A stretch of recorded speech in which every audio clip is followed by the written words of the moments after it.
মাধৱদেৱ হাইস্কুলত উপস্থিত বনমন্ত্ৰী চন্দ্ৰমোহন পাটোৱাৰী।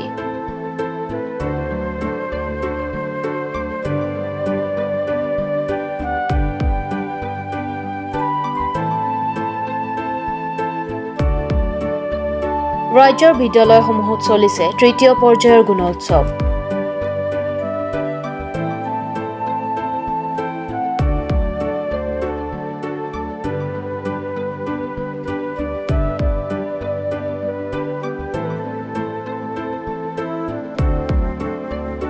এই উপলক্ষে আজি দক্ষিণ কামৰূপৰ ভাগৱতীপাৰাৰ মাধৱদেৱ হাইস্কুলত উপস্থিত হয় অসম চৰকাৰৰ মন্ত্ৰী চন্দ্ৰমোহন পাটোৱাৰী। মন্ত্ৰীগৰাকী উপস্থিত হৈ বিদ্যালয়খন পৰিদৰ্শন কৰাৰ লগতে ছাত্ৰ ছাত্ৰীসকলৰ লগত মত বিনিময় কৰে। লগতে উপস্থিত থাকে ADC প্ৰণৱ কুমাৰ বৰঠাকুৰ, কামৰূপ জিলাৰ বিদ্যালয়সমূহৰ পৰিদৰ্শক অপূৰ্ব ঠাকুৰীয়াৰ লগতে বহুতো বিশিষ্ট ব্যক্তি উপস্থিত থাকে।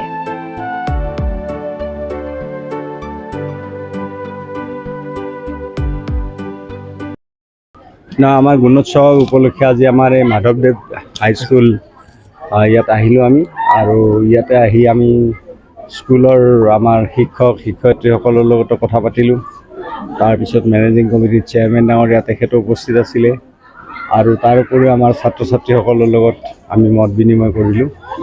আৰু মত বিনিময় কৰি ছাত্ৰ ছাত্ৰীসকলৰ তেওঁলোকৰ যিটো বহুমুখী প্ৰতিভা এই সম্পৰ্কত জানিব পাৰিলোঁ। আৰু মই তেওঁলোকক সেইকাৰণে সুধিছিলোঁ ইচ্ছাকৃতভাৱে যে তেওঁলোকৰ ভৱিষ্যতে তেওঁলোকে কি ধৰণে আগবাঢ়িব। গতিকে চবৰে ক্লিয়াৰিটি আছে, মাত্ৰ দুজন ছাত্ৰৰ ক্লিয়াৰিটি নেদেখিলোঁ, এগৰাকী ছাত্ৰী আৰু এজন ছাত্ৰ। বাকী আটাইবিলাকৰে ক্লিয়াৰিটি আছে যে ভৱিষ্যতত তেওঁলোকৰ যিখন ৰোডমেপ, সেই ৰোডমেপখন তেওঁলোকে কেনেধৰণে লৈ আগবাঢ়ি যাব।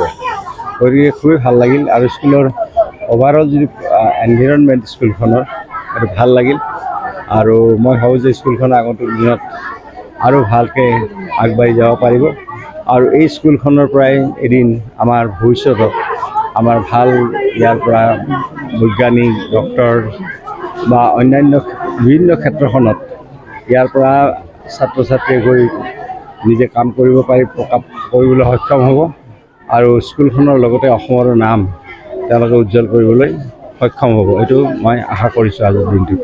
কৰি আছে ভাৰত চৰকাৰৰ, কালি ভাৰত চৰকাৰৰ গৃহ সচিবে তেওঁলোকৰ লগত আলোচনা কৰিছে, অল ইণ্ডিয়া মটৰ ট্ৰান্সপৰ্ট যিখিনিৰ লগত।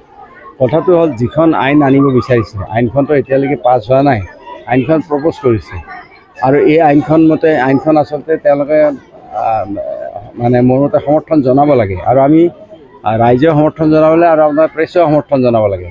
কাৰণ গাড়ীবিলাক ইৰেছপনচিবলভাৱে গাড়ী চলায়, যেতিয়া এক্সিডেণ্ট হয়, যাৰ ঘৰৰ মানুহৰ মৃত্যু হয় সেই ঘৰৰ মানুহে বুজি পায় তাৰ যন্ত্ৰণা কিমান। গতিকে ট্ৰান্সপৰ্ট ল'টো, মই নিজেও ট্ৰান্সপৰ্ট মিনিষ্টাৰ আছিলোঁ 6 বছৰ, মই তেতিয়াও দেখিছোঁ যে ৰোড এক্সিডেণ্টত যিমান মানুহ মৰিছে, কৰোণা ভাইৰাছতো সিমান মানুহ মৰা নাই। আজি গোটেই ভাৰতবৰ্ষত প্ৰতি বছৰে 1.5 লাখ মানুহ ৰোড এক্সিডেণ্টত মৃত্যু হয়। অসমত প্ৰায় 7,500 মানুহৰ অসমত মৃত্যু হয়, আৰু মৃত্যু হোৱা মানুহখিনিৰ ভিতৰত দেখা যায় যে বেছিভাগ 18 বছৰৰ পৰা 35 বছৰ ল'ৰা বেছিকৈ মৃত্যু হয়, য়াং জেনেৰেশ্যন। গতিকে এইবিলাক হোৱাৰ কাৰণ হৈছে যে নিয়ম নীতি নামানে, হেলমেট নিপিন্ধে, অভাৰ স্পীডিং কৰে। গতিকে তাৰ কাৰণে আজি আমাৰ কি হৈছে, এনেকুৱা ধৰণৰ ছিট বেল্ট নাবান্ধে, গাড়ী ভালকৈ নচলায়, বা গাড়ীৰ স্পীডটো তেওঁলোকে এটা লিমিটেড স্পীডত নাযায়।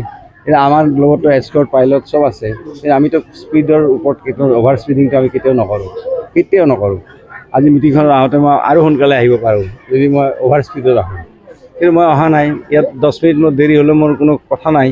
গতিকে অভাৰ স্পীডিং হৈ ক'ৰবাত এটা গণ্ডগোল হৈ গ'লে, কাৰোবাৰ গাত লাগি গ'লে ঠিক নহয় কথাটো। গতিকে সেইকাৰণে কি হয় যে ৰোড ছেফটিটোৰ ক্ষেত্ৰত আমি আমাৰ জনসাধাৰণক সচেতন হ'ব লাগিব, যিসকলে গাড়ী চলায় তেওঁলোকক সচেতন হ'ব লাগিব, আৰু আপোনালোকে সংবাদ মাধ্যমেও এই কথাটো ৰাইজক পতিয়ন নিয়াব লাগে। কাৰণ আগতে মই যেতিয়া ট্ৰান্সপৰ্ট মিনিষ্টাৰ আছিলোঁ, তো আমি দেখিছিলোঁ যে ইমান দুৰ্ঘটনা হয়, আৰু বেছিভাগ 18 পৰা 35 বছৰৰ ল'ৰা মৃত্যু হয়। গতিকে তেতিয়া আমি মাজতে গুৱাহাটীত আমি এনেকুৱা কৰিছিলোঁ, আমি ট্ৰান্সপৰ্ট মিনিষ্টাৰ হৈ থাকোঁতে, যে হেলমেট নিপিন্ধিলে ফাইন কৰা আৰম্ভ কৰিছিলোঁ। এতিয়া অৱশ্যে গুৱাহাটীত সকলোৱে হেলমেট পিন্ধে। আজিৰ দিনটোত হেলমেট আজি গুৱাহাটীত সকলোৱে পিন্ধে আৰু লগত যিগৰাকী উঠে তেওঁ হেলমেট পিন্ধে, কিন্তু গাঁও অঞ্চলত এতিয়াও সেই হেলমেটৰ প্ৰচলনটো হোৱা নাই। আচলতে সকলোৱে মানি ল'ব লাগে আৰু আইনখন যিটো নিয়ম কৰিছে ভাৰত চৰকাৰে সেই নিয়মটো মানি চলিব লাগে মোৰ মতে।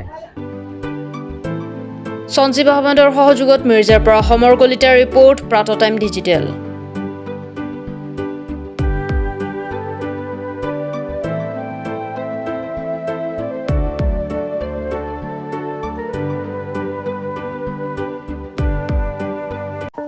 Move Well Plus Physiotherapy Wellness and Rehabilitation Center দক্ষিণ কামৰূপৰ ব্যৱসায়িক প্ৰাণকেন্দ্ৰ বিজয়নগৰৰ লগত VIP চকত থকা দুয়োখন ক্লিনিক বৰ্তমান 15 বছৰৰ ওপৰত অভিজ্ঞতা থকা ডক্টৰ পল্লৱীনাথৰ তত্ত্বাৱধানত চলি আছে।